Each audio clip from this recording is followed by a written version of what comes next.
पांच का पंचनामा में आपका स्वागत है। मैं हूं आपके साथ आकाश सैन। और अगर हम बात करें तो नगरीय निकाय चुनाव का दूसरा और अंतिम चरण लगातार जारी है। सुबह से ही मतदान केंद्रों पर बड़ी तादाद में जो मतदाता है वो पहुंच रहे हैं। और अगर हम बात करें तो 5 नगर निगमों में आज चुनाव चल रहा है। और अगर हम देखें तो इस बार वोट प्रतिशत भी बढ़ता हुआ नजर आ रहा है। पूरे प्रदेश की अगर हम बात करें तो 50% से ज्यादा अभी तक वोटिंग हो चुकी है। तो एक संतोषजनक आंकड़ा है, लेकिन माना यह जा रहा है कि दूसरे चरण में जो पहले चरण में कमी रह गई थी उसको इस बार जो है पूरा करने के लिए दूसरे चरण में बेहतर वोटिंग होगी, और यही कारण है। और 38 जिलों में निकाय के लिए मतदान जारी है।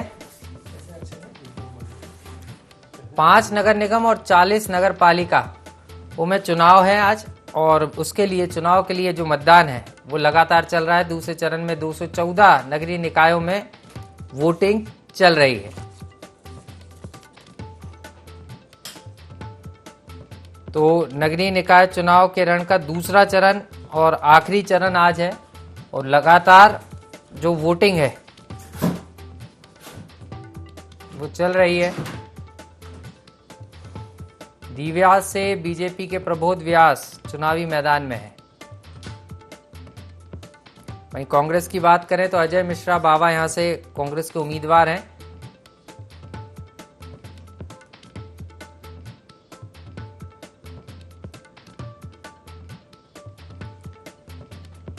तो लगातार जो वोटिंग है वो लगातार चल रही है। और टेलीविजन स्क्रीन पर हम आपको बता रहे हैं कौन कौन से नगर निगमों में मेयर कैंडिडेट्स बीजेपी और कांग्रेस के कौन कौन आमने सामने, ये भी हम आपको बता रहे हैं।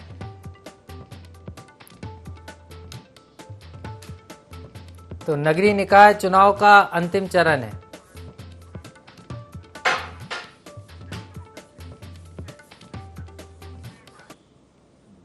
तो नगरीय निकाय चुनाव का रण आखिरी है। और लगातार अगर हम बात करें तो मतदान देखा जा रहा है। हालांकि वोट प्रतिशत इस बार बढ़ने के आसार हैं, क्योंकि अभी तक की अगर हम बात करें तो 50 से 55% के ऊपर मतदान हो चुका है। और लगातार अभी भी मतदान केंद्रों पर बड़ी तादाद में जो मतदाता है वो अपने मताधिकार का प्रयोग करने के लिए पहुंच रहे हैं। और बढ़ते मतदान को लेकर दोनों ही पार्टियां जो है अलग अलग तरीके से अपनी जीत का दावा कर रही हैं और इसे अपनी सफलता ही बता रही हैं। क्योंकि पहले चरण में हमने देखा कि जो वोटिंग है उसका प्रतिशत कई जिलों में कम रहा था, और जिसके कारण न सिर्फ प्रत्याशियों की धड़कनें बढ़ी थी बल्कि राजनीतिक पार्टियों की भी। लेकिन मौजूदा स्थिति में जिस तरीके से वोट प्रतिशत बढ़ रहा है उसको लेकर बीजेपी, कांग्रेस और आपका क्या कुछ मानना है और वरिष्ठ पत्रकार क्या कुछ सोच रहे हैं, इसको लेकर समझेंगे। मेरे साथ खास पैनल मौजूद है। आनंद जाट जी हैं, प्रवक्ता हैं मध्य प्रदेश कांग्रेस के, मेरे साथ जुड़ गए हैं। अक्षय हुक्का जी हैं, नेता हैं आप पार्टी से। सर आप स्वागत है आपका भी। और वरिष्ठ पत्रकार संदीप पौराणिक सर भी है मेरे साथ। सर आपका भी बहुत बहुत स्वागत है। आनंद जी, शुरुआत आपसे करना चाहूंगा, क्योंकि लगातार कांग्रेस पहले चरण में इस बात को कह रही थी कि वोटिंग प्रभावित की गई और ये सारी चीजें, आरोप भी बीजेपी पर कई लगाए गए। लेकिन दूसरे चरण की हम बात करें तो अब जो है मतदाता उत्साह में नजर आ रहा है। और सुबह से अभी तक की अगर हम बात करें तो 55% के आसपास जो है वोटिंग अभी तक संपन्न हो चुकी है। और ये जो आंकड़ा है माना जा रहा है कि 5 बजे तक 70 तक पहुंच सकता है, यानी 60 के ऊपर तो जाएगा ही जाएगा। देखिए, निश्चित तौर पर अच्छा जो मतदान है वो लोकतंत्र के लिए शुभ संकेत है। क्योंकि लोक प्रशासन के और राजनीति विज्ञान के विद्वान हैं एलेक्स डी टॉकविले, उन्होंने कहा था कि लोकतंत्र में जब जनता अपने मत से, अपने विचारों से सरकार को प्रभावित नहीं कर पाती है तो लोकतंत्र निष्प्राण होकर तड़पने लगता है। तो लोकतंत्र की प्राणवायु जो है वो चुनाव है। और इसमें मतदान जो है जब जनता करती है तो बहुत महत्वपूर्ण तरीके से वो अपना मत देती है कि मुझे कैसी सरकार चाहिए।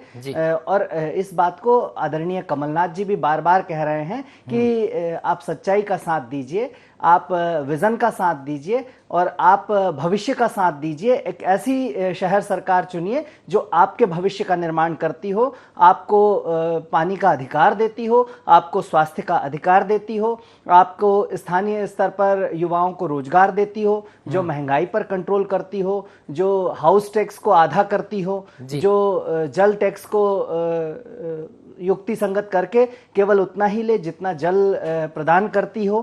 तो इस तरह की जो तमाम विसंगतियां और विकास के खोखले दावे पहली बारिश में मध्य प्रदेश के तमाम नगरीय निकाय के जो शहर हैं, उन शहरों में हमने देखा, इंदौर में किस तरह से एक छोटे बच्चे की मृत्यु पानी में डूबने से हुई, किस तरह से 2 बच्चे भोपाल में भी बह गए। तो ये तमाम तरह की दिक्कतें हैं जो भारतीय जनता पार्टी के 18 साल के कुशासन का उदाहरण प्रस्तुत करती है, और इसी के खिलाफ जो है 5 नगर निगम और शेष नगरीय निकायों में आज मध्य प्रदेश की जनता भारी उत्साह में मतदान कर रही हैं। मतलब आपको ऐसा लग रहा है कि ये वोटिंग जो है कांग्रेस के पक्ष में हो रही है। ठीक है सर, लौट रहा हूँ आपके पास। अक्षय हुक्का जी भी है आप पार्टी से। अक्षय जी, आप कैसे देख रहे हैं, क्योंकि आपने भी इस बार कई जगह कैंडिडेट उतारा है, कई नगरीय निकायों में हमने देखा, और छोटी छोटी सीट पर भी जो है पार्षद के चुनाव में खासतौर पर आपके जो प्रत्याशी वो टक्कर देते हुए भी दिख रहा है। तो आप कैसे देख रहे हैं इसको, किस उम्मीद के रूप में देख रहे हैं? आपको लग रहा है कि आप पार्टी भी जो है इस चुनाव के जरिए इस बार बेहतर प्रदर्शन कर सकती है नगरीय निकाय में? नहीं, बिल्कुल। देखिए, जिस प्रकार से पूरे देश में एक ऑल्टरनेट पॉलिटिक्स की बात चली है और पिछले 7 सालों में वो बढ़ती हुई दिखी है। पहले दिल्ली में सरकार बनना 28 सीटें, फिर 67 सीटें, फिर तीसरे टर्म में सरकार बनना, पंजाब में सरकार बनना, अभी हिमाचल में जिस प्रकार से गुजरात में हमने मेयर जीता और इस प्रकार से अभी चंडीगढ़ में मेयर जीता था। तो वो एक लार्जर पिक्चर अगर अपन देखें तो पूरे देश में कांग्रेस की जगह एक ऑल्टरनेटिव के तौर पर आम आदमी पार्टी को देखा जाने लगा। इसको डिनाई करना बहुत ठीक नहीं होगा, मुझे लगता है बहुत क्लियर है, ये सबको समझ में आ रहा है। किसी किसी जगह पर जनता को लग रहा है भाई लोकल लीडरशिप कितनी अच्छी है कितनी नहीं है, अभी थोड़ा और वेट करें, थोड़ा और वेट नहीं करें, पर मोटे तौर पर पूरे देश में आम आदमी पार्टी को एक बड़े ऑल्टरनेटिव के तौर पर देखा जा रहा है। लौट रहा हूं अक्षय जी, नेहा जी भी हमारे साथ जुड़ गई। बहुत बहुत स्वागत है नेहा जी, बीजेपी की प्रवक्ता है। जी अक्षय जी, पूरी करिए आप। मैं सिर्फ ये कह रहा हूँ कि जिस तरीके से मैं बता रहा था कि पूरे देश में जिस प्रकार से ये ऑल्टरनेटिव बन रहा है, मध्य प्रदेश के अंदर भी अभी पहले 11 सीटों में जो चुनाव हुआ, वहां पर सिंगरौली में आप सबने देखा अरविंद केजरीवाल जी भी आए थे, किस प्रकार से जनता का उत्साह, जनता का प्रेम उनकी तरफ था। और उसी भय से अगले दिन जब शिवराज जी ने उसके अगले दिन ही सभा करी, वही सेम रोड पर सेम रैली निकाली, और आप दोनों के फोटोज कंपेयर कर लीजिए, आपको दिखेगा कि आधे से भी कम लोग थे। तो वो कहीं ना कहीं बताता है कि ऑल्टरनेट पॉलिटिक्स की तरफ मध्य प्रदेश की जनता का रुझान है। ये मध्य प्रदेश की जनता अभी पहली बार नहीं कर रही, वो पहले कई बार ट्राई कर चुकी। जैसे अगर आप देखें तो जिस समय सपा थोड़ी सी मध्य प्रदेश में मजबूत होना चालू हुई थी या बसपा चालू हुई थी, उस समय पर भी उस ऑल्टरनेटिव को लोगों ने कहीं कहीं कहीं कहीं गुणवाना के ऊपर मध्य प्रदेश की जनता लंबे समय से ढूंढती रही है, इस बात को हम कह सकते हैं। और मुझे लगता है कि आम आदमी पार्टी के तौर पर उनको ये ऑल्टरनेटिव, बहुत क्रेडिबल ऑल्टरनेटिव जो नेशनली अवेलेबल है, वो दिखने लगा है। तो मुझे लगता है कि मतलब आपको ये लग रहा है कि ऑल्टरनेट पार्टी के रूप में, मतलब जिसको बीजेपी और कांग्रेस दोनों पसंद नहीं, वो आपके साथ आ जाएंगे, आपको ऐसी उम्मीद है, और इसके जरिए आप खाता भी खोल सकते हैं? नहीं, बिल्कुल निश्चित तौर पर। देखिए, मतलब ये पूरे देश में सबको, सारे जो वोटर्स हैं उनको एक बात क्लियर हो चुकी है कि आप कांग्रेस को वोट करो या बीजेपी को वोट करो, कुल मिलाकर सरकार बीजेपी की बननी है। और ये एक जगह का नहीं है, ये पिछले 4-5 सालों में लगातार होता रहा है। एक बार होता तो कहीं भाई हो सकता है कोई बिकाऊ हो, कोई नहीं हो, लेकिन जब लगातार वो प्रोसेस होती है तो वो क्लियर हो जाता है कि उनके पास में क्रेडिबल लोग ही नहीं बचे हैं जिनको वो टिकट दे पा रहे हो। अभी भी आप देखिएगा मध्य प्रदेश में जितनी नगर पालिकाएं और नगर परिषदें हैं, उनमें जहां जहां पर भी 2, 4, 5, 7 वोटों की जरूरत पड़ेगी पार्षदों की, आपको दिखेगा कि सारी जगहों पर वोट, कांग्रेस वाला वोट बीजेपी पे मूव करेगा। ये बिल्कुल कटु सत्य अभी 15 दिन में आपको दिख जाएगा सारा। 17 और 20 को रिजल्ट आएंगे, 22 तारीख तक की पूरी क्लैरिटी आ जाएगी कि यहाँ इनके लोग ज्यादा होंगे लेकिन अध्यक्ष बीजेपी के बनेंगे, और ऐसे कई जगह पर होगा। मतलब बड़ा आरोप भी आप लगा रहे हैं। चलिए लौट रहा हूं, अभी से आप पार्टी को लग रहा है कि अभी से, क्योंकि अभी तो परिणाम आना बाकी है, लेकिन मतदान का दिन है और वोट प्रतिशत बड़ा है, आम आदमी की बात आम आदमी पार्टी कर रही है और कह रही है कि वोट जो है जीते कोई भी, लेकिन सरकार बीजेपी की बन जाती है, और ये बड़ा दिलचस्प बात है। नेहा जी, अभी से, क्योंकि आज तो मतदान का दिन है और आप लोग लगातार कह रहे थे कि पहले चरण में वोट कम हुआ लेकिन इस बार वोट अच्छा होगा, और लग भी रहा है 50% से ऊपर अभी तक वोटिंग हो चुकी है, तो लग भी रहा है कि आपकी मेहनत रंग लाई। लेकिन आम आदमी पार्टी को और कांग्रेस को ऐसा लग रहा है कि जीते कोई भी, और खासतौर पर आम आदमी पार्टी कह रही है बीजेपी और कांग्रेस का ऑल्टरनेट जो है आम आदमी पार्टी है, और जीते कोई भी, जनता को ये पता है कि सरकार बीजेपी बना लेती है, चाहे नगरीय निकाय की हो, पंचायत की हो या प्रदेश की हो। नहीं आकाश जी, देखिए जिस तरीके से लोकतांत्रिक प्रक्रियाओं की हत्या करने का काम कांग्रेस पार्टी बार बार कर रही है, ये तो हमारे सामने आ रहा है। अभी चंद दिन पहले कमलनाथ जी विधानसभा की कार्रवाई को बकवास बता रहे थे, फिर थोड़े दिन निकले आप पत्रकार बंधुओं ने पूछा कि भाई नगरीय निकाय में क्या तैयारी है, तो कांग्रेस पार्टी के वरिष्ठ नेता ने कहा, ये तो छोटा चुनाव है, इसमें मेरा कोई इंटरेस्ट नहीं है। जी। और वो उन्होंने करके भी दिखाया। वोटिंग वाले दिन जाकर कमलनाथ जी ने ना वोट डाला, ना नकुलनाथ ने वोट डाला। ये स्पष्ट दिखाता है कि कांग्रेस पार्टी के नेताओं का जो अहंकार है वो सिर चढ़कर बोल रहा है, और लोकतांत्रिक प्रक्रियाओं में इनका विश्वास नहीं है, और जनता का कांग्रेस पार्टी और कमलनाथ में विश्वास नहीं है। जहां तक है आम आदमी पार्टी की बात, तो आम आदमी पार्टी का इतिहास मध्य प्रदेश में क्या रहा है वो आप हम सब जानते हैं। भाई पिछली बार आप बाकी सब छोड़िए, आम आदमी पार्टी का, उनके अगर प्रदेश संयोजक की बात करें तो अपनी जमानत नहीं बचा पाए थे। और वहीं पर दूसरी ओर इस बार भी अगर आप देखेंगे तो आम आदमी पार्टी, मुझे नहीं लगता कि मध्य प्रदेश में कहीं पर भी एक सीट भी लाने में सक्षम हो पाएगी। उसका मुख्य कारण ये है कि आम आदमी पार्टी ने जाकर ना ही जनता के बीच में कोई जगह बनाई है प्रदेश के अंदर, ना ही उनका घर घर से कोई संपर्क है, और ना ही कोई सरोकार है मध्य प्रदेश में। यहाँ पर 2 पार्टी सिस्टम चलता है मध्य प्रदेश में, एक कांग्रेस है तो दूसरी ओर जो है वो भाजपा है। ये सत्य है, और मुझे लगता है कि संदीप जी इसकी और पुष्टि कर देंगे। बाकी आम आदमी पार्टी का जो ट्रैक रिकॉर्ड है वो तो हम हर जगह देख ही रहे हैं। राजेंद्र नगर में अभी जो बाई इलेक्शंस हुए हैं उसमें क्या स्थितियां बनी, मुझे लगता है कि 18,000 डाउन जाकर उनकी विजय हुई है। पंजाब के अंदर हाल ही में सरकार बने हुए कुछ ही समय हुआ है, और संगरूर की सीट जो खुद इनके मुख्यमंत्री जी की है वो आम आदमी पार्टी बचा नहीं पाई है। तो जिस तरीके से जनता का जो ठगने का काम मुझे लगता है किया था, उसमें वापस से जनता जागरूक होकर जवाब भी दे रही है। अब इसमें सबसे महत्वपूर्ण बात यह है कि कांग्रेस पार्टी क्योंकि 2 पार्टी सिस्टम ही है यहाँ पर, तो उन्हीं पे बात करना मुझे लगता है कि ज्यादा महत्वपूर्ण होगा। कांग्रेस पार्टी ने जिस तरीके से 15 महीने में मध्य प्रदेश को ये कहकर बहलाया फुसलाने का प्रयास किया था कि कमलनाथ जी जो है वो विजनरी हैं, तो वो विजनरी तो साबित नहीं हुए, विनाशकारी जरूर साबित हुए हैं मध्य प्रदेश के लिए। मैडम ऐसे ही कोई कुछ भी विनाश, वर्ग ऐसा नहीं मैं है समझना वही चाह रहा था। आपने बात विनाश की तो अभी जल प्रलय कई जगह से देखने को मिली, और उसके बाद सवाल भी उठे, क्योंकि जिन 16 की 16 नगर निगम सीटों पर बीजेपी के मेयर हैं और उनको दोबारा दोहराने की बात है, लेकिन कई जगह ड्रेनेज सिस्टम ही नहीं था, और जनता भी ये कह रही थी कि जल प्रलय है, विनाश हो गया, सामान हमारा खराब हो गया, हमारी सुध नहीं ली गई। तो आपको ऐसा नहीं लग रहा कि सवाल इस पर भी उठेंगे? जनता जब वोट करने जाएगी तो ये भी देखेगी। बहुत अच्छा सवाल है आपका, और जनता बहुत जागरूक भी है और वो जानती भी है। देखिए मुझे बताइए कि मध्य प्रदेश, जिस दिन से मध्य प्रदेश छत्तीसगढ़ अलग हुआ, कांग्रेस पार्टी की सरकार रही। 2003 से लगातार भारतीय जनता पार्टी की सरकार आई है, और उस समय की मैं कॉलोनीज जो कटी हुई हैं, मैं खुद अभी कटनी कुछ दिन रहकर आई हूं, मैंने वहां पर भी इस प्रकार की समस्याएं देखी हैं। सड़कें जो हैं वो बहुत सकरी हैं, कॉलोनीज जो हैं वो बहुत अच्छे से कटी नहीं है, वो उस तरीके से डेवलप नहीं हुए, बच्चों के लिए खेलने के लिए पार्क नहीं है। अगर वहां पर आज डेवलपमेंट का काम या वापस से दोबारा जो है सड़कों का चौड़ीकरण हो, या मॉडिफिकेशन का काम हो, या फ्लाईओवर्स बनाने का काम हो, तो ये भारतीय जनता पार्टी की सरकार ने किया। और आप मध्य प्रदेश में किसी भी कोने में देखेंगे तो इंफ्रास्ट्रक्चर डेवलपमेंट आपको दिखाई देता है। एक जमाना वो भी था कि 2003 डेवलपमेंट से के नाम पे पहले ही बीजेपी पूरा जहां चुनाव पर भी लड़ी है, सड़कें टूटी और वोटिंग गायब भी दिखाई लगातार। देती थी, लौट रहा हूँ नेहा जी, आज आपके पास लौट रहा हूँ। मध्य इस प्रदेश समय में बड़ी पटना खबर हमें के मिल रही है प्रदेश में हम टीकमगढ़ से। आ चुके हैं। लौट रहा हूँ आपके पास। टीकमगढ़ से बड़ी खबर मिल रही है, जहां विधायक राकेश गिरी और उनके भाई पर प्राणघातक हमला हुआ है। विधायक राकेश गिरी और उनके भाई गोलू गिरी इसमें घायल हुए हैं, इलाज जारी है। पूर्व मंत्री यादवेंद्र सिंह के परिजनों और समर्थकों पर हमला करने के आरोप लगे हैं। तो बड़ी खबर आपको बता रहे हैं टीकमगढ़ से, जहां विधायक राकेश गिरी और उनके भाई गोलू गिरी घायल हुए हैं, और पूर्व मंत्री यादवेंद्र सिंह के, तो ये बड़ी खबर आपको हम टीकमगढ़ से बता रहे हैं, जहां राकेश गिरी और उनके भाई पर प्राणघातक हमला हुआ है।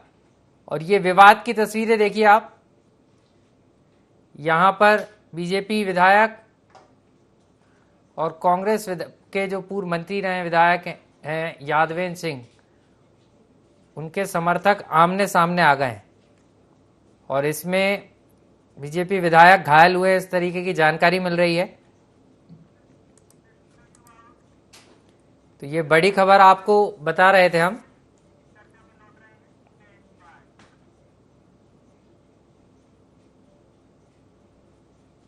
तो ये टीकमगढ़ से हमने आपको तस्वीरें दिखाई, मतदान के दौरान कई जगह हंगामे की स्थिति भी बन रही है, जहां बीजेपी और कांग्रेस के समर्थक आमने सामने भी आ रहे हैं। और ये लोकतंत्र में एक तस्वीर ऐसी भी है कि वोटों को प्रभावित करने की कोशिश भी होती है। हालांकि विधायक राकेश गिरी पर जो ये हमला हुआ है उसमें यादवेंद्र सिंह के परिजनों का और उनके समर्थकों पर हमला करने का आरोप लग रहे हैं। बहरहाल पुलिस ने मौके पर मोर्चा संभाल लिया है।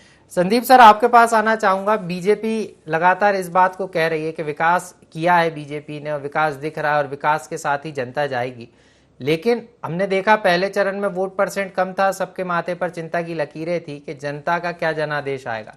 लेकिन दूसरे चरण में, क्योंकि दोनों ही राजनीतिक पार्टी इसको लेकर चिंता जाहिर कर रही थी, लेकिन दूसरे चरण की बात करें तो बम्पर वोटिंग होती हुई नजर आ रही है और अभी तक ही जो आंकड़ा है 55 के क्रॉस हो गया है प्रतिशत का, तो ऐसा लग रहा है कि वोटिंग अच्छी खासी 5 बजे तक हो जाएगी।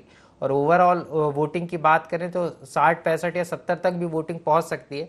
तो आपको क्या लग रहा है, जनता इस बार किस तरीके से किस ओर जाएगी? क्योंकि सभी पार्टियों के अपने अपने दावे हैं और आम आदमी पार्टी भी इसमें एक उम्मीद की तरह अपने आप को देख रही है।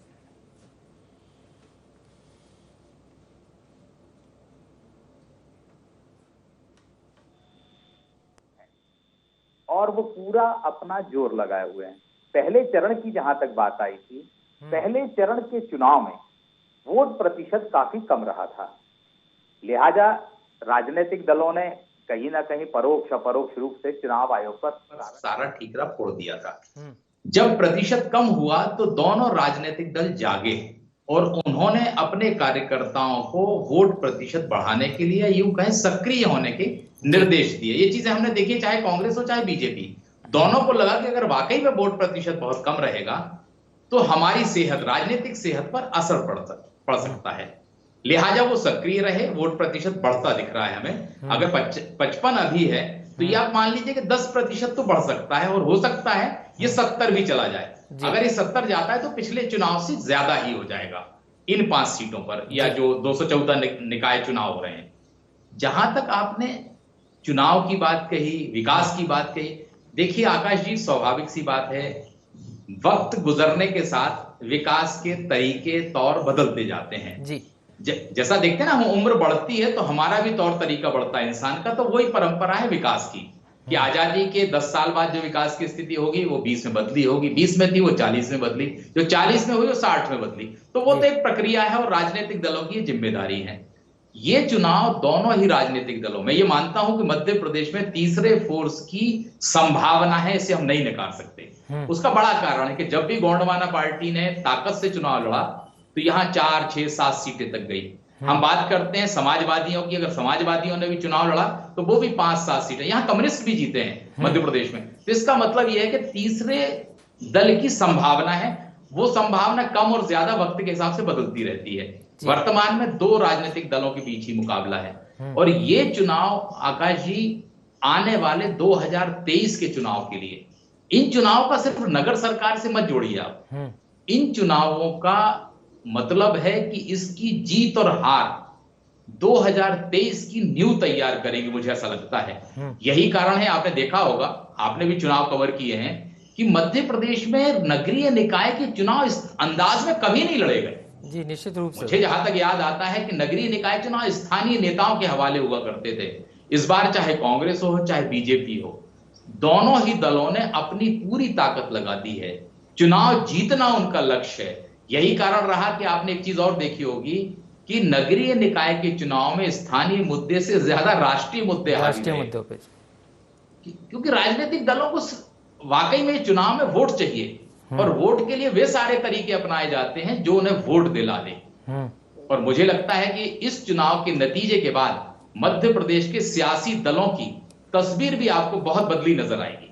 निश्चित रूप से सर। आप सर आम आदमी पार्टी की दस्तक को कैसे देख रहे हैं? आम आदमी पार्टी ये भी दावा कर रही है कि हमें ऑल्टरनेट के रूप में मौका दे सकती है और आपने भी संभावना जताई इस बात की कि कई बार तीसरे दल आए लेकिन ताकत से लड़े तो सीटें मिल गई, लेकिन बाद में वो निष्क्रिय हुए तो सीटें चली भी गई। तो आपको लग रहा है कि आम आदमी पार्टी, जैसे पंजाब में माना जा रहा था कि आम आदमी पार्टी नहीं होगी, बीजेपी कांग्रेस के बीच मुख्य मुकाबला होगा, लेकिन आम आदमी पार्टी की वहां बल्ले बल्ले हो गई थी।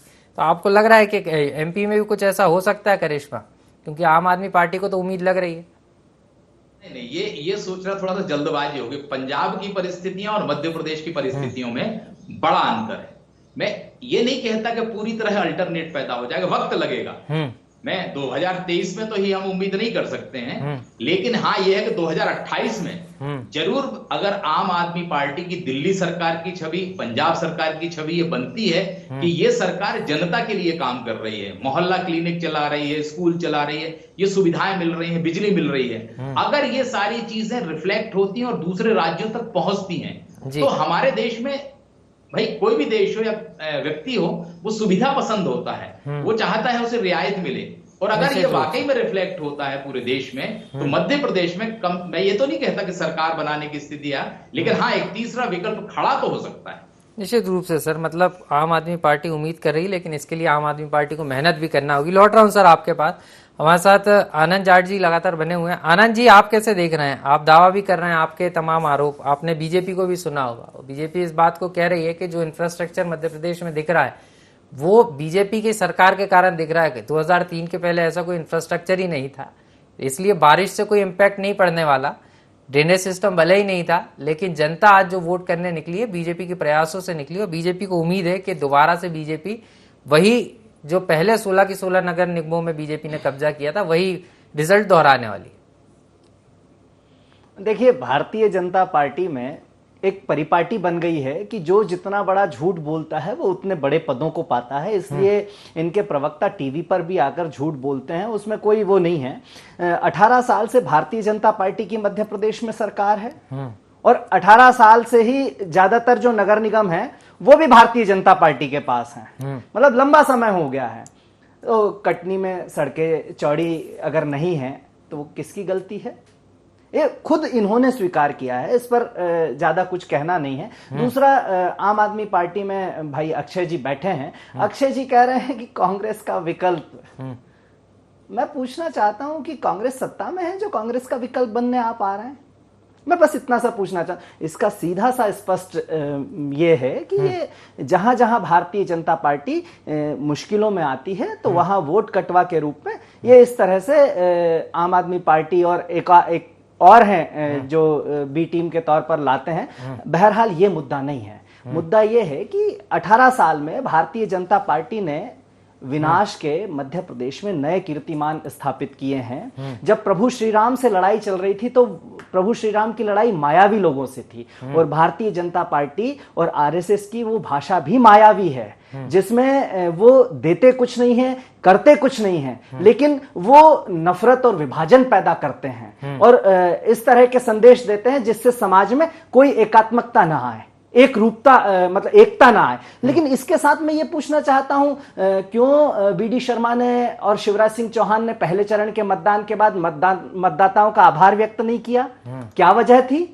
क्योंकि मध्य प्रदेश की जनता 16 के 16 नगर निगम और नगर पालिकाएं और नगर परिषद जितने भी हैं वहां भारतीय राष्ट्रीय कांग्रेस हाथ का पंजा और आदरणीय कमलनाथ जी को प्रचंड बहुमत से इस बार शहर की सरकार की चाबी सौंपने जा रही है। चलिए, चाबी किसे मिलेगी ये तो जनता का जनादेश आएगा, लेकिन वोट जिस तरीके से डल रहे हैं वो तो साफ तौर पर बता रहे हैं कि जनता इस बार जो है अब मूड में है और जनता चाहती है कि शहर सरकार, अच्छे व्यक्ति शहर सरकार में चुनकर आए।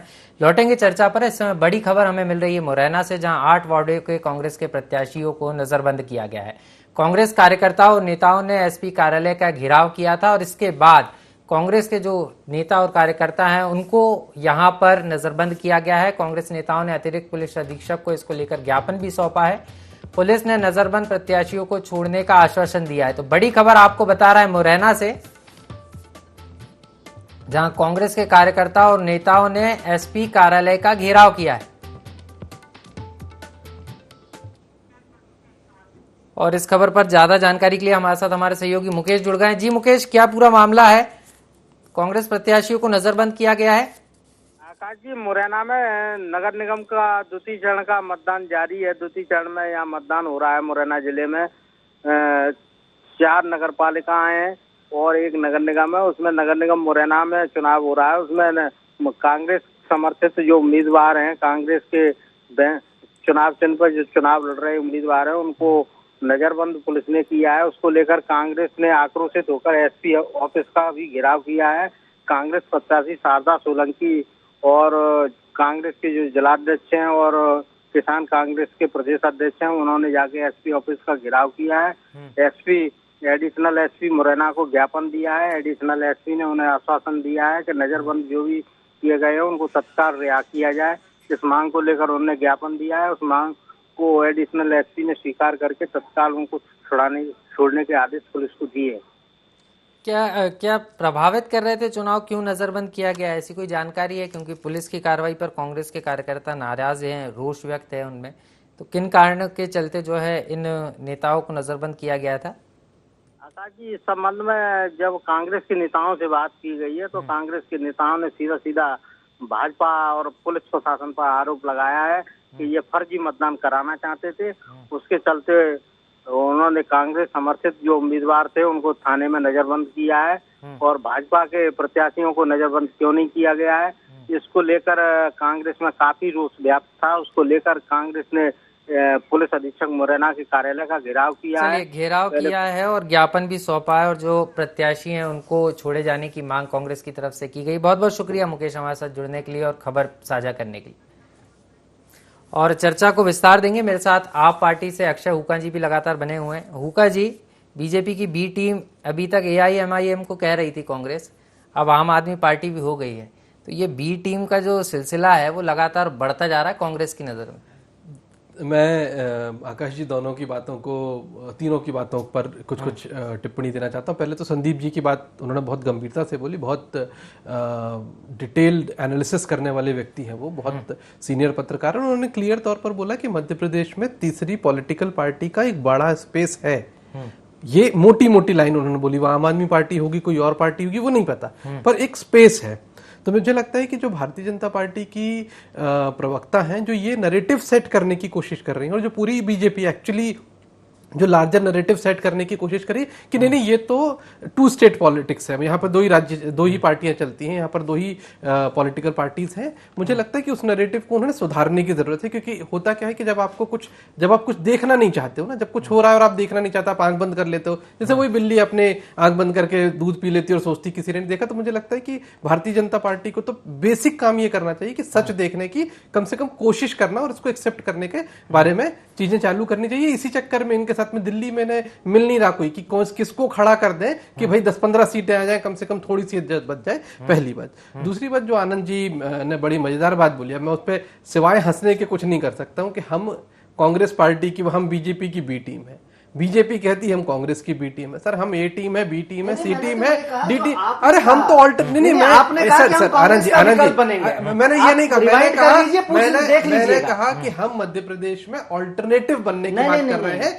अरे सर हम आपके भी ऑल्टरनेटिव है, बीजेपी की भी ऑल्टरनेटिव है। मैं क्या कह रहा हूँ कि आपने उसको सुनने में अगर कुछ गड़बड़ हुई तो उसका रिवाइंड कर लीजिए, देख लीजिए। आनंद जी अपडेट कर रहे हैं, बात ये है, मैं बोलने की अपडेट कर रहे हैं, वो ये कह रहे हैं कि कांग्रेस ही नहीं, हम बीजेपी के भी अल्टरनेट। मैं ये कह रहा हूं कि हम एक ऑल्टरनेट पॉलिटिक्स खड़ी कर रहे हैं पूरी देश में, और इस पूरे देश के अंदर ऑल्टरनेटिव पॉलिटिक्स खड़ी करने में भाजपा और कांग्रेस से इतर एक विकल्प पूरे देश की जनता को जो मिल रहा है वो आम आदमी पार्टी। मध्य प्रदेश में भी वैसा ही है। तो मेरे ख्याल से ये बहुत, मुझे लगता है कि एक तो मैं ऑनेस्टली बोल रहा हूँ कि कांग्रेस पार्टी को और इनके थिंक टैंक को थोड़ा सोचना चाहिए कि यार पॉलिटिकल लाइन क्या होनी चाहिए आम आदमी पार्टी को लेकर के, क्योंकि ये बहुत गलतियां करते हैं। इनके हमेशा के ये प्रॉब्लम, बी टीम चिल्लाते रहेंगे, फिर फाइनली हार जाएंगे और बोलेंगे देखो तो बी टीम थी। अरे भाई काम कर रहे होंगे इसीलिए बार बार हम आ रहे हैं। खैर, जो महत्वपूर्ण बात तीसरी है, जो मध्य प्रदेश के अंदर भारतीय जनता पार्टी की प्रवक्ता भी जो कह रही थी कि भाई हमने कितना डेवलपमेंट किया है, डेवलपमेंट के ऊपर वोटिंग लोग की। एक डेवलपमेंट का एग्जांपल मैं देता हूं जिसको चीटिंग, शुद्ध जनता के साथ में चीटिंग जिसको कहना चाहिए। 6 तारीख को मध्य प्रदेश में 11 नगर निगमों में चुनाव हुए, भोपाल भी उनमें से एक था। 8 तारीख को भोपाल में पानी के जल के रेट बढ़ा दिए गए। ये कौन सा डेवलपमेंट है? क्या आप लूट नहीं कर रहे? क्या आप शुद्ध मध्य प्रदेश के लोगों को, मध्य प्रदेश की जनता को बेवकूफ नहीं बनाना चाहते? आपको पता था कि 6 तारीख के पहले करते तो आपको वोट नहीं मिलता, तो आपने 2 दिन और वेट किया और उसके बाद में रेट बढ़ा दिया। ये तो शुद्ध लूट जैसी बात है। पानी जैसी चीज जो टेक्निकली हर किसी के घर में फ्री मिलना चाहिए, पानी के ऊपर आप पहले तो पैसा लेते हैं, पानी पहुंचा नहीं पाते, और उसके बाद में जो कुदरत से पानी आता है वो तो फिर सबके घरों में स्विमिंग पूल बना देता है। सिंधिया जी के घर में बना दिया, शिवराज जी मुझे लग रहा है नाराज होंगे कि भाई उनके घर स्विमिंग पूल है, मेरे यहाँ पर क्यों नहीं है। तो मुझे लगता है कि ये सोचने की जरूरत है। और 20 साल में जो संदीप जी ने बहुत साफ बात बोली थी कि भाई डेवलपमेंट हर समय होता है। 10 साल पहले जैसा देश था, कहीं पर भी डेवलपमेंट स्टेट में हर जगह होगा ही वो डेवलपमेंट, तो ना भाई ऐसा डेवलपमेंट होगा, लेकिन आपके अपने बातें हैं, आपके अपने आरोप हैं बीजेपी पे, समझ लेते हैं। बीजेपी भी हमारे साथ है। नेहा जी, आम आदमी पार्टी तो ये कह रही है कि डेवलपमेंट की परिभाषा हर समय बदलती रहती है और कांग्रेस भी इस पर सवाल उठा रही है, आपका क्या कहना है?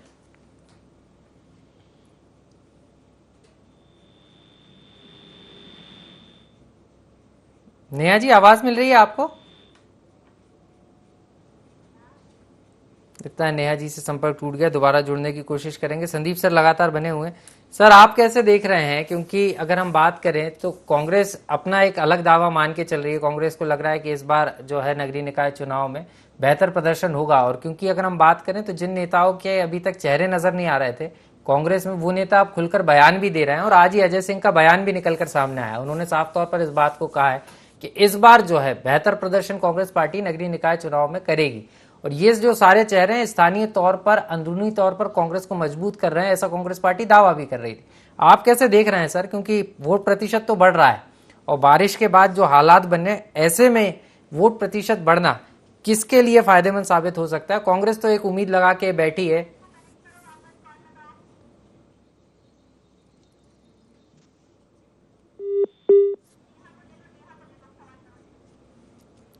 नेहा जी, आपसे समझना चाह रहा था, आपने सुना होगा कांग्रेस और आम आदमी पार्टी दोनों दावा कर रहे हैं। कांग्रेस, आम आदमी पार्टी को उम्मीद है, वहीं कांग्रेस के अलग अपने आरोप हैं। साफ तौर पर कह रहे हैं कि बारिश के बाद जो सरकार के विकास कार्यों की पूल है वो खुल गई है, और जनता को अब कितना भी विकास का नारा दिखा लें, झूठ का भ्रम फैला लें, लेकिन अब कुछ होने वाला नहीं है, समय निकल गया। और ये वोटिंग बता रही है कि अब जो है हाथ के साथ जनता आने वाली है। आम आदमी पार्टी या फिर ओवैसी जी की पार्टी अगर मध्य प्रदेश में आती है तो वो भारतीय जनता पार्टी की बी टीम है। तो भारतीय जनता पार्टी की बी टीम जिसे ये कह रहे हैं, ओवैसी क्या क्या कहते हैं, वही तो दिग्विजय सिंह कहते हैं और वही कमलनाथ कहते हैं। जिस तरीके से तुष्टीकरण का काम ये तीनों करते हैं, मुझे ये बताइए कि अगर दिग्विजय सिंह हिंदू को आतंकवादी कहते हैं, अगर दिग्विजय सिंह 370 बहाल करने की बात करते हैं, अगर राहुल गांधी विदेश में जाके ये कहते हैं कि भाई देश को हिंदुओं से ज्यादा बड़ा खतरा है, आतंकवादियों से कम बड़ा खतरा है, तो यही भाषा तो ओवैसी की है। तो मैं तो आनंद जी से सबसे पहले ये पूछना चाहती हूँ कि क्या कमलनाथ और दिग्विजय सिंह जी भी भारतीय जनता पार्टी की बी टीम है? और दूसरी महत्वपूर्ण बात कि जहां तक आम आदमी पार्टी पूरा कर ले, फिर सुन रहे हैं ना आनंद जी, आपके पास जहां तक आम आदमी पार्टी की बात है तो उत्तराखंड, हिमाचल, मध्य प्रदेश, मैंने आपको बताया ही कि खुद उनके प्रदेश संयोजक वो अपना जमानत नहीं बचा पाए थे मध्य प्रदेश में। तो जिस प्रकार की स्थितियां, मध्य प्रदेश की जनता जागरूक है, मध्य प्रदेश की जनता जानती है कि गिरगिट से पहले आम आदमी पार्टी अपना रंग बदल लेती है और इतनी जल्दी उनके फैसले और यू टर्न होते हैं। चाहे मानहानि के मुकदमे हो, फिर उस पर माफी मांगना हो, झूठे आरोप लगाना हो, झूठी परिस्थितियां प्रस्तुत करना हो। आप जानते हैं कि दिल्ली में तो कितनी बड़ी बड़ी बातें की थी, कितनी लंबी फहरिस्त थी कि इस पे भ्रष्टाचार का आरोप, उस पे भ्रष्टाचार का आरोप, उसको हम जेल भेजेंगे, ये करवाएंगे, कागज मेरे पास उपस्थित है। हमेशा एक सूटकेस लेके श्री अरविंद केजरीवाल घूमते थे, आज तक कितनों को जेल पहुंचाई। बस देखने में कुछ आया तो ये आया कि अरविंद केजरीवाल खुद माफी मांगते मांगते जाकर कोर्ट में उन्होंने सारे केसेस विड्रॉ करने का काम किया। तो आम आदमी पार्टी का जो गुलाटी मारने का, जिस तरीके से यू टर्न लेने का इतिहास है, वो दौर भी आपको याद होगा कि जिस स्वच्छ और नई राजनीति के लिए आम आदमी पार्टी इस देश के अंदर आई थी, उसमें किस तरीके से उनके मूल कार्यकर्ता और सब छिटकते चले गए। उसका कारण क्या है? कारण यह है कि इतनी जल्दी जल्दी शिफ्ट लेना, इतनी जल्दी जल्दी गुलाटियां मारना। जी मैं बंगला नहीं लूंगा, आज बंगला भी, और बंगले के अंदर 2 करोड़ का जो स्विमिंग पूल बनाया है अरविंद केजरीवाल ने, तो हाल ही घटना है। मैं गाड़ी नहीं लूंगा, आपको वो सेंट्रो याद होगी नीले रंग की, आज आपको काफिला याद है। अब आपको ये पता होगा कि जो राज्यसभा के इनके नए सांसद राघव चड्ढा जी पंजाब से आते हैं, भाई 20 फीट की दीवारें खड़ी हैं उनके बंगले के बाहर, और ना जाने कितने कमांडोज दिन रात ड्यूटी पे खड़े रहते हैं। तो ये आम आदमी पार्टी किस तरीके से खास पार्टी बन गई है, ये भी हमने देखा है। फिर हमने ये भी देखा कि हवाई चप्पल पहनने वाले किस तरीके से जब पंजाब से लौट कर आए थे तो हश पपीज में लौट गए थे। तो ये सारा जो आम आदमी पार्टी का जिस तरीके का कैरेक्टर है, इसीलिए मैंने आपसे कहा कि संगरूर में अभी अभी आपकी सरकार बनी और मुख्यमंत्री की आप सीट नहीं बचा पाई। ये स्पष्ट दिखाता है कि आम आदमी पार्टी का कम से कम मध्य प्रदेश में कोई स्कोप नहीं है, ना वो 3 में है, ना वो 13 में है। चलिए समझ लेते हैं, ना 3 में ना 13 में आपको विश्वास है, लेकिन बीजेपी जरूर है एमपी में, ऐसा बीजेपी मान के चल रही, लेकिन नगरीय निकाय चुनाव में क्या जनता जनादेश देगी ये तो परिणाम के दिन पता चलेगा। जी आनंद जी, बीजेपी के तमाम आरोप हैं और आप जवाब भी देना चाह रहे थे, बात बी टीम की हो रही है, तो ये बी टीम की हो रही है। पहले मैं इनके आतंकवाद पर आना चाहूंगा। जी जी। जिसने कन्हैया को उदयपुर में मारा वो भारतीय जनता पार्टी के नेता का पोलिंग एजेंट था। आतंकवाद से बीजेपी का ये रिश्ता क्या कहलाता है? मौलाना मसूद अजहर को जो कंधार विमान अपहरण के बाद छोड़कर आए थे वो भारतीय जनता पार्टी के लोग थे। ये रिश्ता क्या कहलाता है? जिसने संसद पर हमला किया था, अटल बिहारी वाजपेयी की सरकार थी। बताइए नेहा बग्गा जी, ये रिश्ता क्या कहलाता है? आंद्रिया आसवी, जिसे बेटी, बीच में मत बोलिए, आपका टर्न आए तब बताइएगा। आप आतंकवाद पर बात कर रही है ना। आंद्रिया आसवी जो थी, सुनिए ना, मैं बता रहा हूं 2 मिनट। आंद्रिया आसवी जो है, बेटी बचाओ बेटी पढ़ाओ का ब्रांड एम्बेसडर किसने बनाया था? और अभी जम्मू में भारतीय जनता पार्टी के अल्पसंख्यक मोर्चे का जो आईटी सेल है उसका मंडल अध्यक्ष जो है वो आतंकवादी था, जो गृह मंत्री के पीछे खड़ा था। गृह मंत्री की सुरक्षा में चूक का मामला भी बनता है। Bharatiya Janata party miss call लेकर आतंकवादियों को अपने यहां सदस्य बनाती है। यह भारतीय जनता पार्टी का चाल चरित्र और चेहरा है। भोपाल में, इसी भोपाल में ध्रुव सक्सेना नाम का ISI, 1 मिनट, मैं आतंकवाद पर बात करूंगा, उसके बाद राम भगवान के बारे में भी बात करूंगा। आनंद जी, जवाब आप दे रहे हैं, आपकी बात भी आ गई, लेकिन मैं समझना ये चाह रहा हूँ, बात यहाँ शहर संग्राम की, और बात यही शहर संग्राम पर भी बोलूंगा बार बार। ये विष्णुदत्त शर्मा बताए ना आतंकवाद से बीजेपी का क्या रिश्ता है। शिवराज सिंह चौहान बताए कि आतंकवाद से बीजेपी का क्या रिश्ता है, बताइए ना नेहा जी। ये सवाल पूछेंगे, बिल्कुल जायज सवाल है, पूछेंगे, लेकिन यहाँ मुद्दा अभी स्थानीय निकाय का है। तो स्थानीय निकाय पर बात कीजिए। बात बी टीम की हो रही थी, बी टीम से इन्होंने आतंकवाद पर बात की है ना। जी जी, इन्होंने आपकी बात आ गई। स्थानीय मुद्दों पर बात हो रही है तो ध्यान भटकाने की राजनीति नेहा बग्गा क्यों करती है? चलिए, आप कह रहे हैं आपकी बात आ गई, लौट रहा हूं आपके पास। नहीं, बात पूरी नहीं हुई है, 2 मिनट सुनिए, मैं उस बात को कहना चाहता हूं। स्थानीय निकाय में बात स्थानीय पर भी बात करते हैं कि इसी मध्य प्रदेश में 15 साल तक भारतीय जनता पार्टी का शासन रहा, फिर कांग्रेस की सरकार आई। जो विधवा पेंशन थी वो 150 रुपए थी, और उसके साथ ही 300 रुपए पेंशन जो 60 वर्ष से ऊपर के जो हमारे बुजुर्ग थे उनको मिलती थी। जब हमारे कमलनाथ जी आए तो उन्होंने सबके लिए पेंशन 600 की। ये गरीब के प्रति हमारी लगन थी, हमारी आस्था थी, हमारी संवेदनशीलता थी। इस मध्य प्रदेश में राम वन गमन पथ के बारे में कोई जानता भी नहीं था। वो राम वन गमन पथ का कॉन्सेप्ट लाने वाले आदरणीय कमलनाथ जी अच्छा थे। और उसके साथ विकास के लिए महाकाल कॉरिडोर का विकास भी जो है वो कमलनाथ जी ने किया। तो यहां समझाइए मत, इस देश को यहां तक लाने वाली पार्टी कांग्रेस है। चलिए, कांग्रेस क्या किया है वो दिखता है। ले लेता हूं, जवाब ले लेता हूं। आनंद जी, आप थोड़ा सा पानी लीजिए, मैं जवाब ले लेता हूं। जब तक वरिष्ठ पत्रकार सर के पास चलते हैं, अक्षय जी आपको भी पूरा मौका दूंगा। जी सर, आप कैसे देख रहे हैं? बात फिर वही आ गई, आप जिक्र ही कर रहे थे कि जब बात स्थानीय निकायों की होती है तो स्थानीय मुद्दे होते हैं, लेकिन फिर से जो है राष्ट्रीय मुद्दे यहाँ उड़ जाते हैं। और यही कारण है कि जनता, पहले चरण में शायद यही कारण था कि जनता भी नहीं समझ पाई कि हमें वोट करना है या नहीं करना है, कि चुनाव किस प्रकार का है।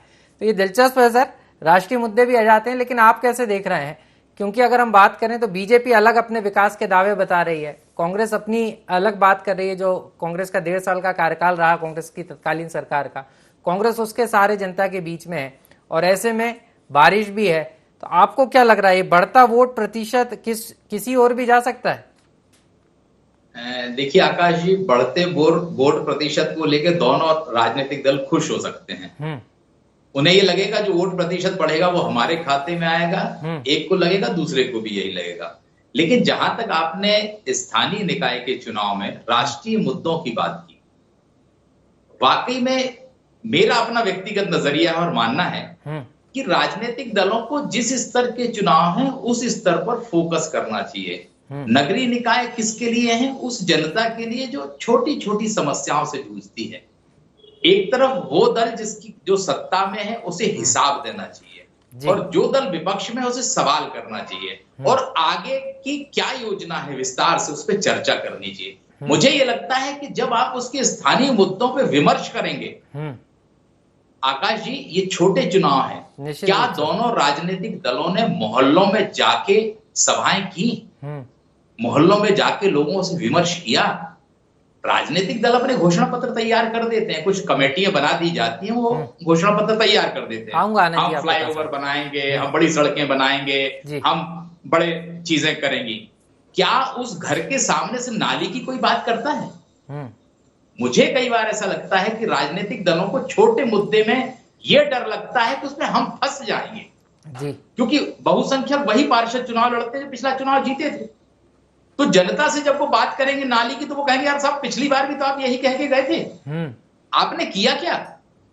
तो राजनीतिक दलों के लिए बड़े मुद्दे उनके लिए एक रास्ता दे देते हैं निकलने का, और छोटे मुद्दे या जो बहुत छोटी समस्या व्यक्ति की होती है, नाली, पानी, सड़क की, उससे वो अगर विमर्श करेंगे तो फंस जाएंगे। यही कारण है कि स्थानीय चुनाव में भी राष्ट्रीय मुद्दे, आतंकवाद, तमाम चीजों पर चर्चा हो रही है, क्योंकि ये राजनीतिक दलों के मुद्दे कौन गढ़ता है, कौन बनाता है? राजनीतिक दल, राजनेता। उन्हें ये सुलभ होता है कि उस पर बात करके वो आसानी से निकल जाएंगे, और यही कुछ मुझे लगता है इस बार के नगरीय निकाय चुनाव में हुआ है। निश्चित रूप से सर यही हुआ है, लेकिन सोशल मीडिया का जमाना है और जनता भी अब जो है पहले से ज्यादा जागरूक है, और यही कारण है कि पहले चरण में हमने इसका नतीजा देखा भी है, लेकिन दूसरे चरण में जनता जागरूकता के साथ निकली भी है। लेकिन ये निकलना और ये वोट देना किसके हक में जाएगा, देखना बेहद दिलचस्प होगा। आम आदमी पार्टी के पास चलेंगे, अक्षय हुक्का सर लगातार बने हुए हैं। अक्षय जी, आप कुछ कहना भी चाह रहे थे, बीजेपी को भी आपने सुना, कांग्रेस को भी सुना, और आपको लग भी रहा है कि इस बार उम्मीद है, लग रहा है आपको कि ये उम्मीद की रोशनी निकल कर आएगी? नहीं, बिल्कुल। देखिए, पहले तो मैं बता दूं कि हम लोगों की वास्तविक स्थिति जमीन पर क्या है। मैं लगातार बोलता रहा हूं कि हम मध्य प्रदेश में इन 16 में से एक सीट जीतने वाले हैं महापौर की, और वो सीट सिंगरौली की। और सिंगरौली की सीट केवल ऐसा नहीं कि भाई हमने एक सभा करी, अरविंद जी आ गए तो हमने कहा कि हम जीत जाएंगे। अगर आप उसकी ट्रैक रिकॉर्ड को देखेंगे तो पिछले विधानसभा में भारतीय जनता पार्टी को 36,000 वोट मिले थे, कांग्रेस पार्टी को 32,900 वोट मिले थे, और आम आदमी पार्टी को 32,200 वोट मिले थे। मतलब लगभग 4,000 वोटों के अंतर पर आम आदमी पार्टी वहां पर चुनाव हारी थी। इतना बड़ा वोट अगर किसी पार्टी को मिला है तो निश्चित तौर पर वहां की जनता जागरूक है, वहां के जनता को एक ऑल्टरनेटिव दिखा, वहां के जो हमारे कैंडिडेट हैं उसके ऊपर ऑल्टरनेटिव दिखा, एक ट्रस्ट बिल्ड हुआ। मोटी मोटी बात यह है, और इसीलिए हम कह रहे हैं कि वहां पर जिस प्रकार से अभी तक हमारी पूरे पोलिंगों में जिस प्रकार से लोग बैठे थे जाकर के, जिस प्रकार से जनता का सपोर्ट देखा, तो हम बहुत कॉन्फिडेंट हैं कि हम वहां पर एक सीट महापौर की जीतेंगे। इसके अलावा मैं लगातार कहता रहा हूं कि भाई मध्य प्रदेश में हर जगह पर आपको जब रिजल्ट आते हैं, देखिए क्या होता है, जब भी कोई नई पार्टी आती है तो उसके रिजल्ट्स जब तक नहीं आते तब तक उसकी टेस्टिमोनी नहीं मानी जाती, लोग एक्सेप्ट नहीं करना चाहते हैं। मध्य प्रदेश में अलग अलग जगहों पर, आप चाहे भोपाल में बोल लें, चाहे इंदौर में बोल लें, चाहे आप छोटे छोटे अलग अलग जो नगर पालिकाएं, नगर परिषद है वहां पर बोले, हम सब जगहों पर कुछ कुछ सीटें जीतने वाले हैं। अभी जैसे उदाहरण के लिए हमारे जो मध्य प्रदेश के जो यूथ के जो अध्यक्ष हैं संदीप, वो सिंगरौली से जिला पंचायत का सीट जीते हैं, जबकि भारतीय जनता पार्टी को एक भी सीट नहीं मिली जिला पंचायत की। तो ये कहीं ना, और वो ऐसा नहीं कि भाई हम किसी के ऊपर भी बोल दे रहे हैं कि हमारा व्यक्ति, वो हमारे प्रदेश के ऑफिशियल यूथ के अध्यक्ष हैं। तो जो साफ तौर पर देखा रहा है कि भाई उसके अलावा हमारे कई सारे कैंडिडेट हैं जो छतरपुर जिले में जिला पंचायत के जीते, 50 से ज्यादा सरपंच जीते हैं। तो अभी ये जब चुनाव हो जाएंगे सबके सर्टिफिकेट्स आएंगे, उसके बाद में वो सर्टिफिकेट ला करके इन नंबर्स को आप सबके बीच में जस्टिफाई करेंगे कि भाई ये वो लोग हैं। हम हवा में, आपको पता हम लोगों की हवा में बोलने की आदत नहीं। दूसरी बात, इस तरीके से भारतीय जनता पार्टी में बिल्कुल, मतलब देखिए मैं कभी भी झूठ नहीं बोलता हूं, ये बिल्कुल स्पष्ट है, और ये आप सब लोग भी अच्छे से जानते हैं। मैं या तो नहीं बोलूंगा या फिर मैं बोलूंगा तो केवल सच ही बोलूंगा। तो ये नंबर्स जो मैंने बोले हैं, मैं फैक्ट्स और डेटा वाला आदमी हूं। मैं आपके सामने ला करके वो सर्टिफिकेट दूंगा कि भाई ये देखिए ये हमारे लोग हैं, उनको सामने मीडिया के सामने हम प्रस्तुत करेंगे कि भाई ये लोगों को जिताया गया है।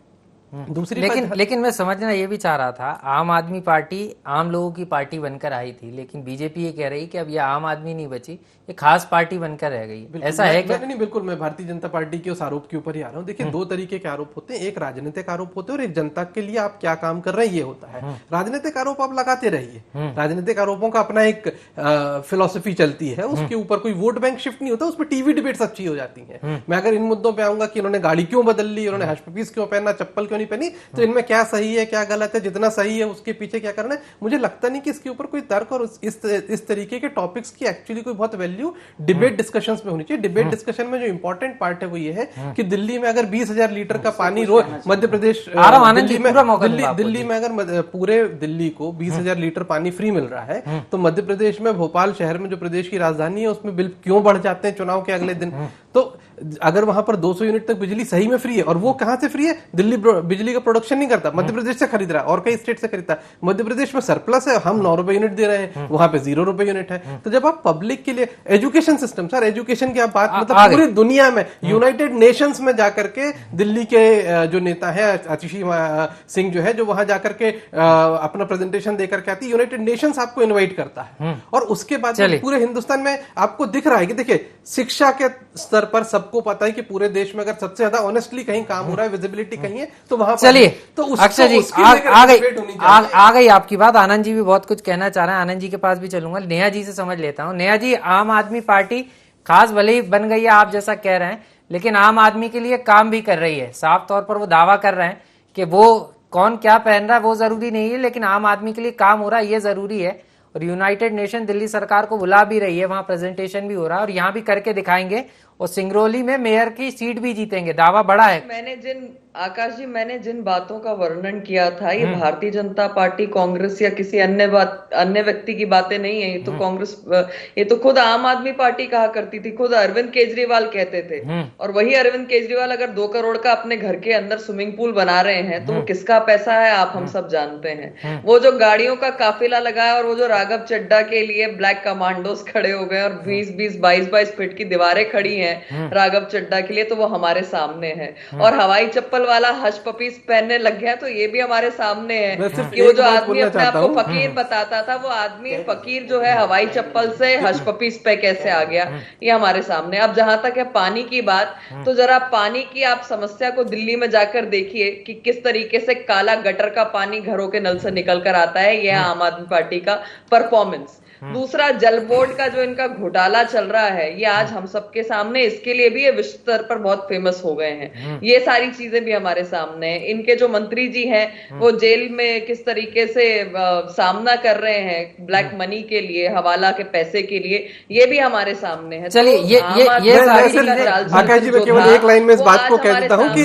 देखिए पिक्चरें कम देखनी चाहिए। पिक्चर देखने से क्या अपने को वही सब कुछ सब तरफ देखने लगता है। 20 फीट की दीवारें और 1000 कमांडो और 2 करोड़ कागज लेके आइए और बात कीजिए। देखिए इस प्रकार का मजाक करना अच्छा नहीं लगता। आप सीनियर प्रवक्ता है, भारतीय जनता पार्टी की छवि धूमिल होती है ऐसे में। मैं आकाश जी सही बोल रहा हूँ, अपनी भारतीय जनता पार्टी की अब छवि धूमिल मत कीजिए। इतना झूठ अगर बोलेंगे 2 करोड़ का सीट का कागज बता दे। अब ये बता दें कि जो सिंगरौली सीट का ये दावा कर रहे हैं, तो कम से कम बता दें कि वो जो महिला प्रत्याशी इनकी है, क्या वो आम आदमी पार्टी के सिंबल पे विधानसभा का चुनाव लड़ी थी? तो जिस तरीके से थोड़ा ट्रेनिंग दीजिए, आम आदमी पार्टी के सिंबल पे चुनाव लड़ी थी। अरे उनकी वेबसाइट, सुनिए इनको भाई, इनको कहीं आप भेजिए। अरे पूरा झूठ, ऐसे खुलेआम झूठ बोल दो, मतलब ऐसे थोड़ी ना होता कि आप खुलेआम झूठ बोल दोगे। अरे मतलब क्या आप क्या बोलना चाह रही? आप जाकर के देखिए ईसीआई की वेबसाइट पे। अरे झूठ तो मत बोलिए, ईसीआई की वेबसाइट। अरे सर नहीं, झूठ शुद्ध झूठ है। चुनाव लड़ी, झाड़ू के सिंबल पे चुनाव लड़ी थी। 32,000 वोट, 32,000 झाड़ू के सिंबल पे मिले। अरे हद हो गई, मतलब मैं तो सुनता था आपकी तो आम आदमी पार्टी को झाड़ू से साफ करने का काम किया है, चाहे वो 14 हो, चाहे वो 18 हो, वो 22 का भी परिणाम भी यही होगा।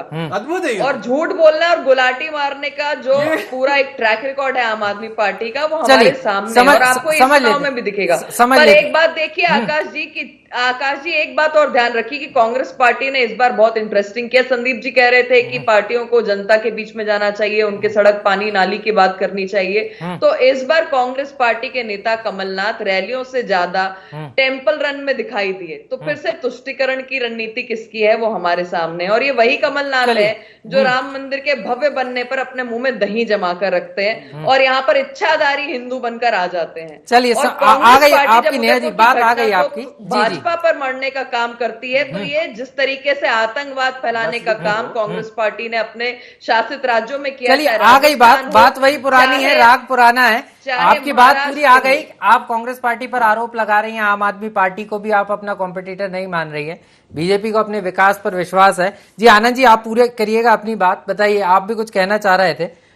जी। 2018 में नेहा बग्गा जी कहाँ थी ये शायद अक्षय जी को नहीं पता होगा। खैर ये अलग विषय है। मैं केवल ये पूछना चाहता हूं कि अभी परसों की ही तस्वीरें हैं मुरैना की, जहां 18 साल के विकास के झूठ का सच से सामना हुआ था, और जो सच से सामना हुआ तो झूठ भाग कर खड़ा हो गया था। शिवराज सिंह चौहान से जब एक पत्रकार ने सवाल पूछा था कि उस बच्चे 4 साल के बच्चे की गोद में, उस नन्ही सी गोद में पूरे मध्य प्रदेश की संवेदनाओं का बोझ था, अपने छोटे भाई की लाश उस 4 साल का बच्चा उठाकर बैठा हुआ था, तो उस समय उस सवाल को जब पूछा गया तो वो भागते हुए दिखाई दिए थे मध्य प्रदेश के सबसे लंबे समय तक के मुख्यमंत्री शिवराज सिंह चौहान।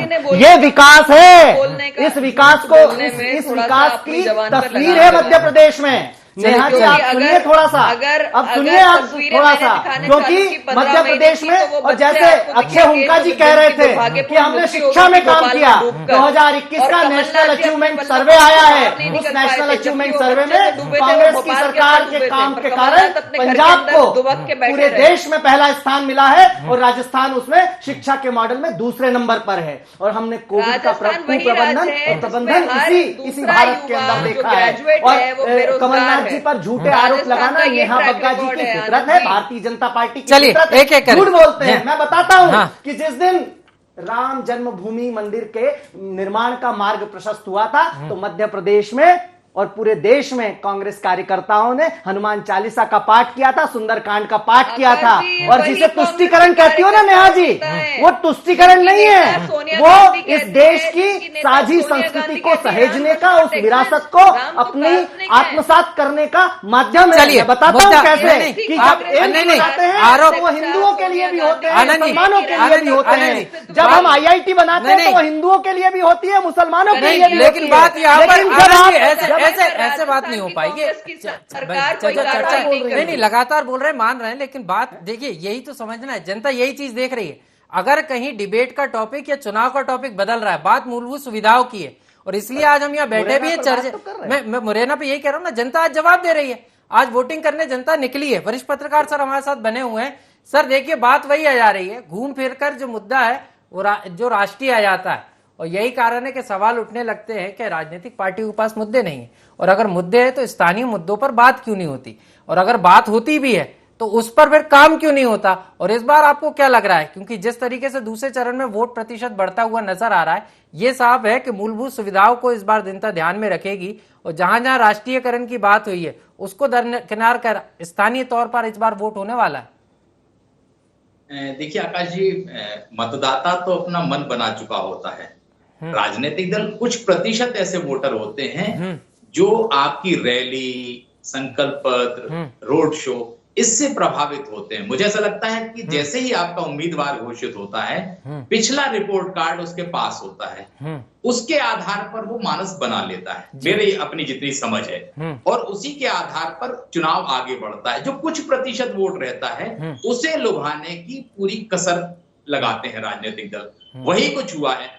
अगर जैसे दोनों ही पार्टियों ने जिले स्तर पर, नगरीय निकाय स्तर पर भी घोषणा पत्र जारी किए, वादे किए, तमाम बातें की, जनता को जिस राजनीतिक दल पर और उस उम्मीदवार पर, आप एक चीज और मान के चलिए आकाश जी कि ये चुनाव राजनीतिक दल से ज्यादा महत्वपूर्ण उस उम्मीदवार पर निर्भर है जो फाइट कर रहा है जी। क्योंकि उसके पास रिपोर्ट कार्ड होगा। अगर पुराना पार्षद चुनाव लड़ रहा है या महापौर का चुनाव लड़ रहा है और नया अगर लड़ रहा है तो उसमें कितनी संभावना है, इस आधार पर वोट जाएगा। और मुझे लगता है कि बड़े चौंकाने वाले नतीजे भी अगर सामने आ जाएं तो अचरज नहीं होना चाहिए। सर एक चीज और समझना चाह रहा था, आरक्षण प्रक्रिया हमने देखी, कई इस बार वार्ड भी काफी सारे चेंज हो गए थे, तो इस बार बीजेपी, कांग्रेस या आम आदमी पार्टी दावे तो कर रही है, लेकिन कहीं ना कहीं अंदरूनी तौर पर स्थानीय का मुद्दा बहुत कुछ छाया रहा है। इस बार बाहरी प्रत्याशियों को कई जगह से कैंडिडेट बनाया है, तो ये सारी चीजें भी असर डालेंगे इस पर। स्वाभाविक सी बात है आकाश जी, जो अपने इलाके का प्रतिनिधि होता है तो उससे आपका संपर्क दूसरे तरह का होता है। लेकिन राजनीतिक दलों में यही तो है कि जो नेता बन गया है वो कहीं से भी चुनाव लड़ ले, वार्ड भरे आरक्षित हो जाए। अगर उस व्यक्ति की अप्रोच राजनीतिक दल में अच्छी है, स्थानीय नेताओं में उसकी पहुंच है तो वो टिकट पा जाता है। कम से कम राजनीतिक दलों को स्थानीय प्रतिनिधि को प्रतिनिधित्व देना चाहिए था।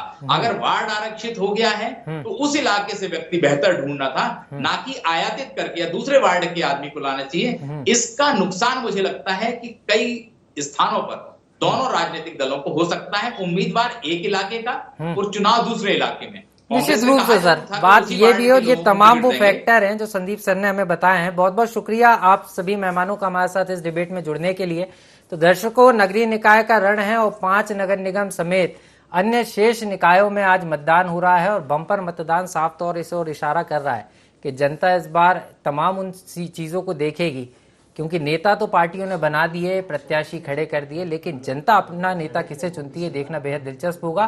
तो 5 के पंच में इतना ही, मुझे दीजिए इजाजत और चुनाव के हर अपडेट के लिए देखते रहिए IND 24। नमस्कार।